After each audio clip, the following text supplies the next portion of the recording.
I'm Jackie, and today I'm going to be talking to you about Tinder, specifically how to win at Tinder. But before all that, I'd like to introduce myself and explain a bit more about me, why I'm standing here in front of you today. My name's Jackie, and I work in the arts. That sounds pretty good, doesn't it? Working in the arts, it's all fun and vibrant, creative, and yeah, to an extent it is, but my job is in a theatre box office. Specifically, my job is to spend 37.5 hours a week printing off tickets, putting them into envelopes, which is very boring, but boredom is underrated. And I found that the job has given me time for, the headspace to do other things in my life, like I've been learning Mandarin Chinese, or Shui Zhongwen, I'm learning Chinese. I've been training in circus skills, been studying maths, been spending time on Twitter, and that's why I'm here, I think. But ultimately, I'm a 32-year-old full-time envelope stuffer. I'm ready for a change. So if anyone here has any advice for me how to move into a different kind of career path that's more technical, then I'd really appreciate your time and wisdom over lunch, maybe. But yeah, that'd be great. So why would anyone want to win at Tinder? Because winning is the right word to use, because it feels like a computer game. It's an app that allows, it encourages you to rate people based on their image. So you can swipe left for no, or right for yes, and then you end up doing this. No. Maybe no. And people will say to you, how many matches have you had? And how many dates have you been on? People want those cold, hard Tinder statistics, don't they? In my 6 months of Tindering, because it is more of a verb than a noun, I have matched with hundreds of men, and I've been on at least one or two dates every single week. But I failed miserably at Tinder because there's this perception that it's a gateway to this, carefree, emotionally uninvolved hookups. And one of my friends who's in a relationship said, if I was single, I'd be on Tinder all the time. It looks like amazing fun. But I'm a 32-year-old heterosexual woman, and that has not been my experience of Tinder at all. My experience has been the opposite. It's taken me to dark places. So you look like nice people, and I'm going to share my miserable failures with you today so that you can avoid my mistakes. So I'll explain how I started using Tinder in the first place, which leads me to my first point. You should be ashamed of being on Tinder. Be ashamed that you're inadequate to function in society and form relationships in the real world, and you need to use some sordid little app to meet people. So if anyone asks you why you're on Tinder, just dismiss it as a bit of a laugh. Someone put it on your phone when you were in the toilets in the pub. You didn't go along with it, but it's there. And make sure you hide the icon on your home screen in your phone, because you don't want anyone to accidentally see that. If you're on the bus or whatever. Just if anyone asks you any follow-up questions, you don't even look at Tinder. You don't know why it's on your phone, although secretly you're Tindering all the time. So for most of my 20s, I was in a relationship, and the last time I'd been single, in 2005, the way people formed romantic or sexual relationships was very different. If you're out and about in a pub or a gig or an indie disco, then and you saw someone you liked, you had to walk up to them and say to them, "You're nice. I like you. Can I take you for a drink sometime?" And then hopefully they'd say yes, and you'd tear off a bit of your cigarette packet, because it was 2005 and you could still smoke indoors. You write your number down for them. So you couldn't just go on Facebook, because Facebook didn't exist. You couldn't go and look through your friends and look at their friends and see if you fancied someone and do a bit of background research. You had to actually speak to people with your mouth and your body language and your brain. So when I found myself single again last year, I'd been through that 6-month post-breakup mourning period when I watched all the Breaking Bad. But once I'd got that out of my system, and a bit of keeping up with the Kardashians as well, but once I'd done that, then I assumed that life would be the same, and you'd just find yourself standing at a bar and you'd see someone, you'd be like, "Oh, you're having a good night," and then you'd interact. But no, it wasn't like that. I couldn't open up conversations in the same way. And I was older as well, so a lot of the men I might be interested in, they were in relationships, they got girlfriends or wives or some sort of ambiguous but complicated romantic circumstances that I just didn't want anything to do with. But I wasn't really too bothered at that point. I've got a nice life, live in a nice house, have loads of nice friends, so I felt happy and enriched. People said to me, "Well, it'll happen when you least expect it." But I thought people could go and do one because I was very happy with my life. I was going rock climbing, going to indie discos, I was staying up past my bedtime, watching films with my housemate. But eventually we got to June 2015 and it was Glastonbury weekend and my friends having this great time, they were all buzzing off all these bands and all this excitement. You know, Glastonbury's amazing, except I wasn't at Glastonbury, I was in Manchester on my own. I was looking after my friend's cat while she was away. Cat, by the way, is just called Cat. So by mid-afternoon on Sunday, the longest conversation I'd had that weekend was with Cat. I was feeling a bit lonely, so I did it. I joined those 50 million people and I downloaded Tinder and started swiping.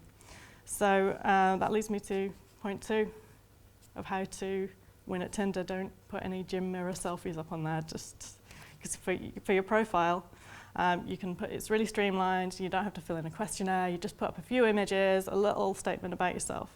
But you can't do this, you can't be slapdash about this, you need to curate your image, you know, as you would with any social media profile. So you've got to be really selective and edit it down, create the person that you want to be through these images. You know, you want to be active, dynamic, sociable, accomplished, magnetic, and just generally worthy of attention.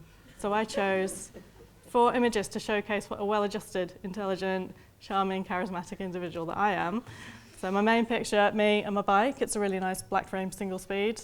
I got a puncture this morning, but I still love it, I forgive it. And I was all dressed in black, like I am today, but I've got my white frame sunglasses on because, you know, I'm a bit cool. So that was my hook to get people interested. And then I got another picture of me at a festival, because, you know, I'm cool, I go to festivals. One of me hula hooping, one of me laughing with my friend Beth. And it felt like a bit of a betrayal in a way, because I'd taken that one on a weekend in London when it was just me and Beth, and we had these 48 hours together. It was really intense. We felt like Thelma and Louise, and we were going to change the world, and I felt like I don't need a boyfriend. But anyway, I'm sure Beth forgives me. So below that, I wrote my little who I am. I put, I'm a vegetarian who cycles and climbs, because those are 3 little tidbits of information that seem really appropriate and really important to me. So then I got it up there ready. It felt a bit smug and ready to go, you know. I look like this free-spirited, fun, all-round cool chick. I mean, obviously, I am, look at me. So then I started swiping, and within minutes, I'm getting matches. One of the first to match with me is David. He looks nice enough. All his pictures are selfies of him in the gym mirror there when he's wearing the same grey hoodie. But, you know, he looks nice enough. He looks nice enough, that's fine. So we chat for a bit, and then generally, you know, where do you work, that sort of thing. And he tells me he's a nice guy.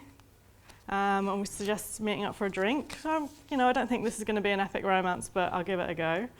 Just before I go any further, I've obviously changed people's names and details and stuff, so I really hope he's not here today. But anyway, so we arranged to go for a drink after work, as you do, and we meet up in town in Manchester, and he's waiting for me on a bench outside Burger King in his grey hoodie. So I smile, hello, go forward for a bit of a hug, and he physically recoils like that. But that's okay, not everyone likes hugging, they're not into it, that's fine. So we go to a bar in the Northern Quarter, and, you know, he's a nice guy, so he buys me a small glass of red wine, and we find a table near the back, near the toilets. So then he sits down first, and I go to sit down next to him, so it's not like a job interview type situation, you know, with 2 people sitting next to each other. And as I do that, he moves away. But it's okay, he's probably just nervous, you know, this is a weird situation, it's fine, it's going to be fine. We're just 2 people having a chat in the pub. So 20 minutes later, and I'm looking for an exit. He's already told me that he doesn't like cyclists, and he thinks vegetarianism is a waste of time. And the table at the back near the toilets was an error, because I'm cornered, and there's this earthy whiff of poor plumbing coming from the toilets. I can't see a way out of this situation, and he's telling me all about his boring life, and he doesn't like his job, and his friends are annoying him. And yeah, I get it, he's a 28-year-old man, he just feels a bit unfulfilled by life, but, you know, I'm stuck there sitting and listening. I don't really want to be. So then he starts complaining about his previous Tinder dates, and, you know, how girls always want to friend zone him, because girls like bad boys, he tells me, and he's a nice guy, and nice guys never get the girl. And it's a weeknight, but there's a security guy on the door, and I start thinking, well, what could I do to get myself thrown out of this situation, and then make sure this never has to be repeated. Maybe I could throw a drink at someone, maybe that would be enough. Or maybe I could just go and ask the doorman if he could help me out and throw me out. And all these thoughts are going through my head. Maybe I should ask the girl on the bar if she could do something about this situation and just make it end. Because it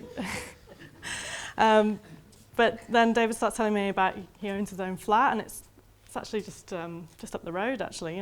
Well, he owns a second flat too in Fallowfield, and he rents out to some students. But anyway, the flat he lives in, he owns that, and his housemate's away on holiday. So maybe you could go and watch a film.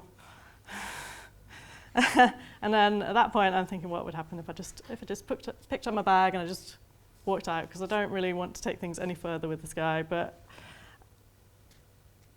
I feel like he's bought me a drink and now he feels like I owe him something. So I make my excuses and I leave, and it's getting late. I've got work tomorrow. It's actually 8:30, but anyway. So no, it's been really nice talking to you. It was really nice meeting you. Yeah, no, thanks. I don't need you to walk me back to my bike. It's fine. Thanks. Yeah, goodbye. So moving on to my next mistake that I've made that I would like you to avoid in your Tindering career. You need to set your geographical boundaries, because you can swipe for quite a long distance. It's in miles, 5 miles, 10 miles, whatever you fancy. So like I've told you already, I'm a cyclist, and I don't really want to be commuting to go and meet someone on a date, someone who I potentially won't see ever again. And you need to make sure that you set yourself these boundaries as well. Because so I set my Tinder to about 3 miles, because that feels like a realistic amount that I'd want to get on my bike and cycle to meet someone. Definitely don't want to get on a bus to meet someone, or a train. But the problem is people move around, and consequently their phones move around. So that's how I matched with Ewan, because he works in Leeds, but he was in Manchester for a meeting. Disappointingly, we were chatting and we seemed to be getting on well, and I was weighing it up in my head. Do I want to go and meet someone in Leeds? Not really, but we're getting on well. So eventually we negotiate and we agree to meet in Huddersfield, which is halfway. And I like Huddersfield anyway, so I'm happy to go, and have like a little midweek adventure, jump on the train and go and meet this mysterious man. So we went to Huddersfield's version of a little indie rock bar, and it was cute. They got all these posters of the White Stripes on the wall, and he's really interesting, really, really interesting, because he works as a museum archivist and he used to live in London. And he's worked at some of the most famous museums in London, and he likes running 10Ks and all these things. And I felt really flattered that this man who seemed so mature and accomplished and successful was showing an interest in me. Because, I'm just someone who puts tickets into envelopes. So we held hands on the way back to the station, and he kissed me goodnight on the platform. And then the next week I went to Leeds, and again we went to the pub, had a nice conversation, and I just felt he was really charming and interesting and worldly. And then he suggested we go back to his flat. So, I agreed, and he got all these real ales in the kitchen and all this expensive coffee, and I thought, wow, this guy is so mature. And but then as soon as we got back to his flat, things really changed between us, and there was just this weird tension. And so I was like, well, what do you want to do now? Should we watch a film maybe? And he said, oh, why don't we watch Don't Tell the Bride? Okay, yeah. Yeah. So we got on the iPlayer, put on an episode of Don't Tell the Bride, a repeat, which I'd already seen, and I was too polite to say I've already watched this one. So we watched that, and then we watched another episode of Don't Tell the Bride. And then I said to him, so how long have you been single? Thinking he'd say maybe 2 years. And he said, 27 years and 8 months. Oh. And then it all started coming out about how he felt really unfulfilled by life, and he felt really anxious, and I missed my train, so we stayed up all night talking, and he told me all these things about his life, and I felt privileged that he felt comfortable telling me these things, and I was trying to say all these supportive things and just be really helpful and kind. And then in the morning, when I left on my own, and the pubs were opening, so I went into a bar and I said, can I have a cocktail, please? I don't care, just put some champagne in it, please. Because it was a really draining night, as you can imagine, to feel like it was a therapy session. Plus I'd had to spend about £20 on the train and inconvenience myself going to Leeds. So don't make that mistake. And I didn't see him again because he texted me later to say that he never liked me in the first place. But anyway. This leads me to my next point. You can't regret these things. You can't dwell on them. You need to let that happen and move on. So early in my Tinder career, I went on a few dates with Stephen, and he was really nice, another cyclist like me. And he'd just come back from spending 6 months in Berlin, and so that was interesting. He'd had to come back to Manchester because he couldn't find work in Germany, and he was just working part-time in a bar to support himself and trying to find a job where he'd be able to use the English degree that he'd worked so hard to achieve. But the bar work that's fine for the time being. So we had this handful of dates, and I felt like I had a really nice time. And at the end of our third or fourth day, he was kissing me goodnight, and he said he was moving house at the weekend, so he'd text me the next week and we'd figure out when to meet up. And I was like, yeah, that's fine, you're moving, that's stressful, you do that just whenever you're ready. So over the weekend, I sent him a few messages, hope your move is going okay, and I'm having a fun weekend, and I hope see you soon, blah, blah, blah. A few days go by, no reply. I'm like, it's fine, he's moving, maybe he's picked up some extra shifts at work, he's busy, he's a busy man.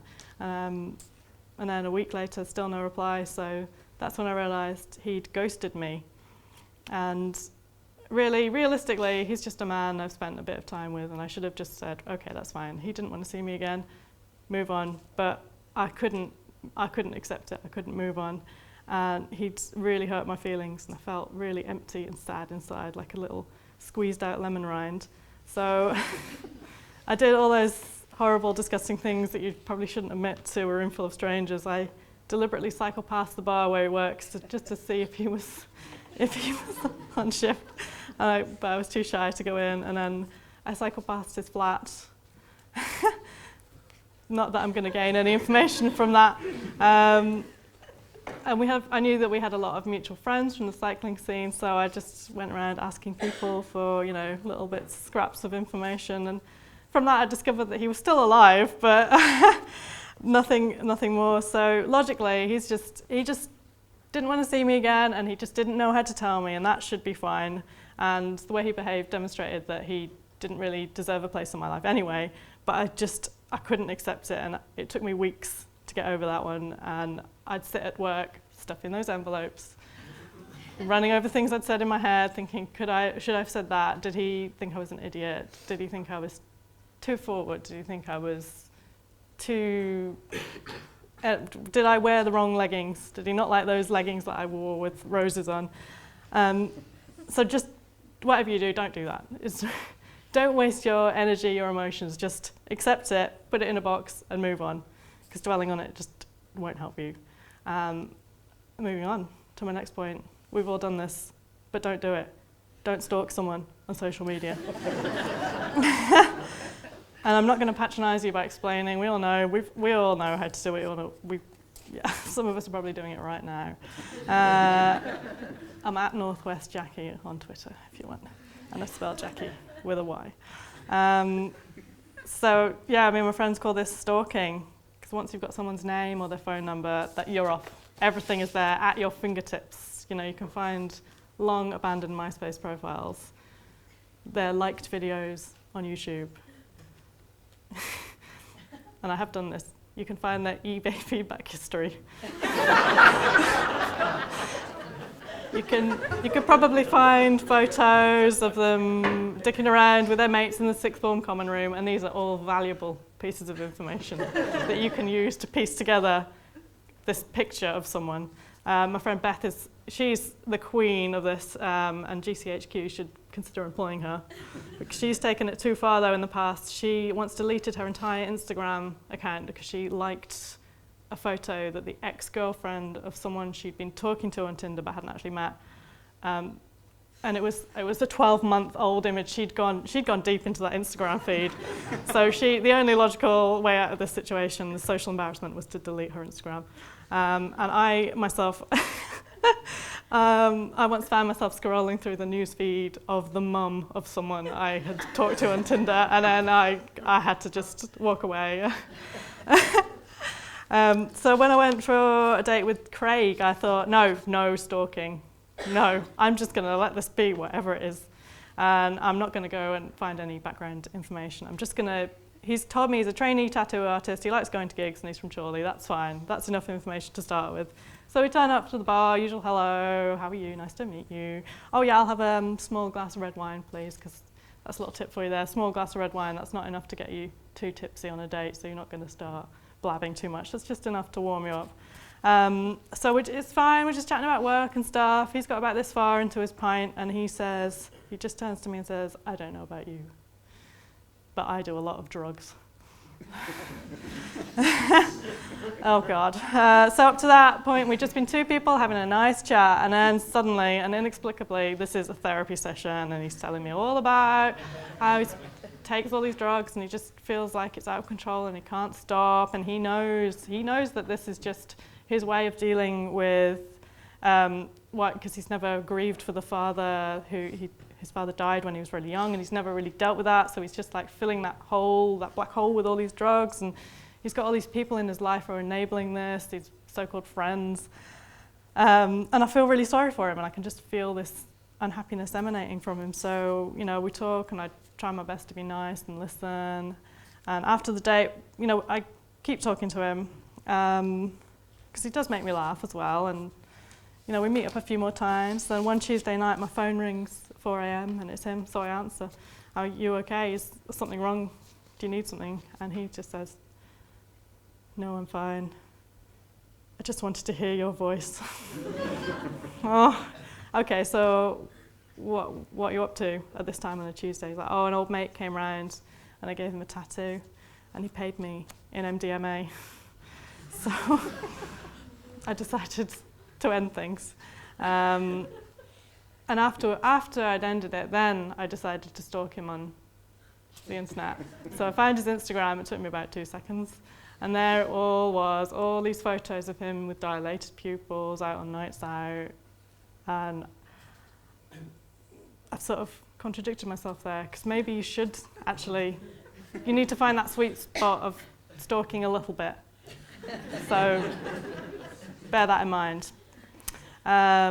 Now we're rolling through to the conclusion now. So I've told you about a few of my miserable failures. There's more that I could tell you about, so if you want to ask, feel free. But this leads me to my last point now, stop trying. Because I told you I'd failed miserably at Tinder, but that might have been a bit of a fib. Because in November I went for a Tinder date with Kieran, and reluctantly.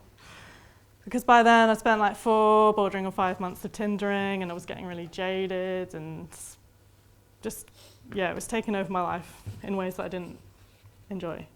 So started having a bit of a conversation with Kieran on Tinder, and turned out his supervisor at work is Cheska, who's a good friend of mine. I know her through Oxfam, and she told me he's been unlucky in love, but he's a really genuine guy and he'll get on well. So I trust Cheska, and at that point then I felt more obligated to Cheska to go on this date with Kieran rather than obligated to him. So we arranged to meet on a Wednesday. That's always a good date night, because then you can always, if it's not going well, you can say I've got work tomorrow. So I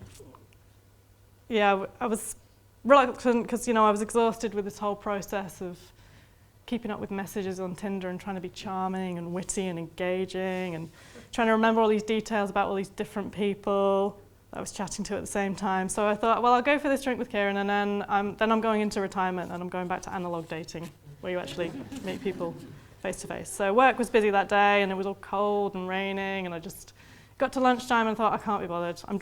I'll turn my phone on, send him a message, to say thanks but no thanks, and that's saving us both time in the long run, and money, to be honest, because it gets expensive going on all these dates, especially when you're going to Northern Quarter bars, because the prices there are like London.